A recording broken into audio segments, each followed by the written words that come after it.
I love myself a good plan.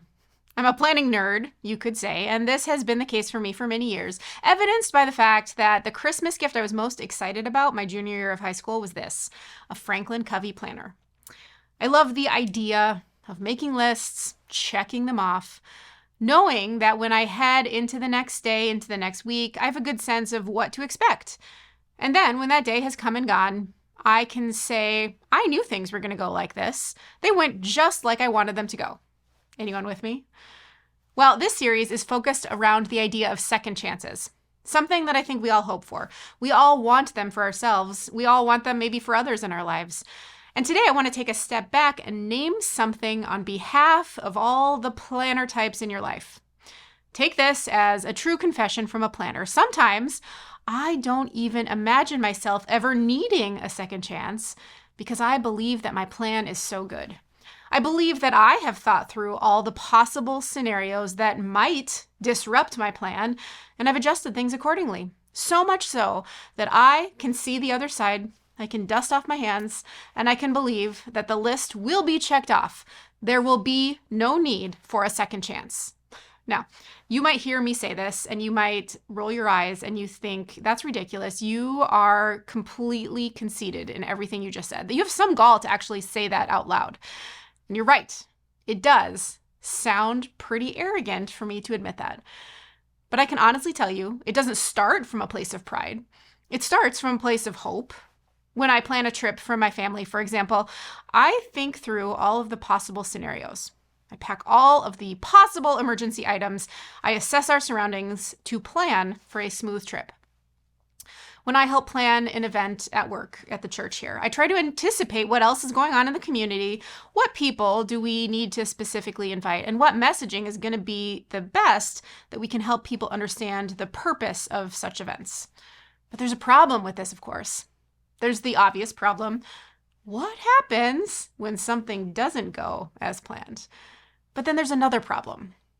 What is my obsession with planning preventing me and others in my life from even experiencing in the first place? In Luke chapter 8, we hear a story about a religious leader named Jairus. Now, for context, we have to remember that some religious leaders of this day were pretty skeptical of what Jesus was doing. Eventually, they had some animosity about it. They felt he was challenging the status quo. He was disrupting what they had been teaching. And we don't really know if Jairus was in this camp, but we learn in chapter 8 that he is in a moment of total desperation. He falls at Jesus' feet. He pleads for Jesus to come to his house because his 12-year-old daughter is dying. He's seen Jesus heal others. He's not even sure he understands it, but yet he begs Jesus, follow me to my house, heal my daughter. And we read that Jesus is on his way. We assume he's following Jairus to his home, but then Jesus is interrupted. The crowds, they push in on him, and in that crowd is a woman who is also on the brink of desperation. She's been bleeding for 12 years, and no one has been able to heal her. So she nudges her way through the crowds. She reaches out her hand to touch Jesus's cloak. Immediately, the Bible tells us her bleeding stops. After more than a decade of struggling through a really serious health condition, something that would have made her an outsider in society, her bleeding is gone.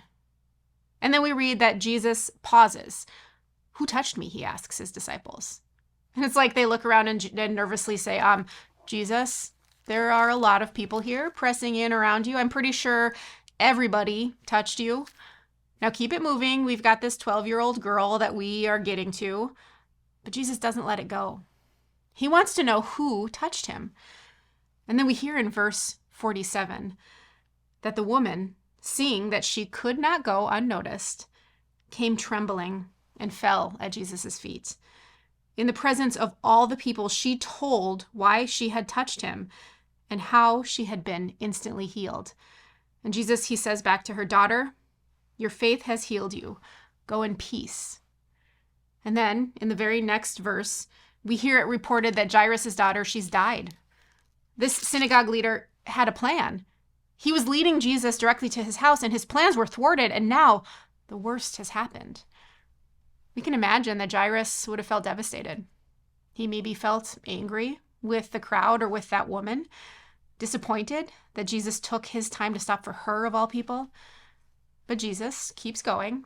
He finds himself at Jairus' house. "Stop wailing," Jesus says. "This girl is not dead, but asleep." And the people who are gathered at his house, they simply laugh. But then Jesus takes this girl's hand and says, "My child, get up."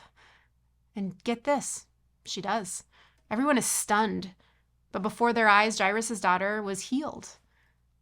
Both the daughter and the woman who had suffered from her bleeding, they were given a second chance relating to their health, relating to their life. But I wonder if this story isn't limited to a second chance as we think about health, as we think about our bodies. I hesitate to read Jesus' words about having faith and thinking it will automatically bring the healing that I want for myself or for my loved ones. We can all think of times when we've prayed for healing, for relief from suffering, and yet still we lose a loved one. We get a diagnosis that we didn't expect. So today I encourage you to look at this story from your planner perspective. Jairus had a plan, and in his mind, if Jesus would have only followed him directly to his house, they could have avoided a whole lot of pain and suffering.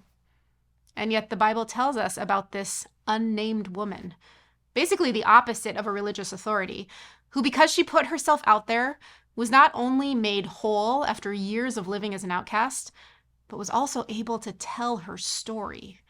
In the presence of all the people, the Bible tells us, she let people know who she really was and what she had suffered from.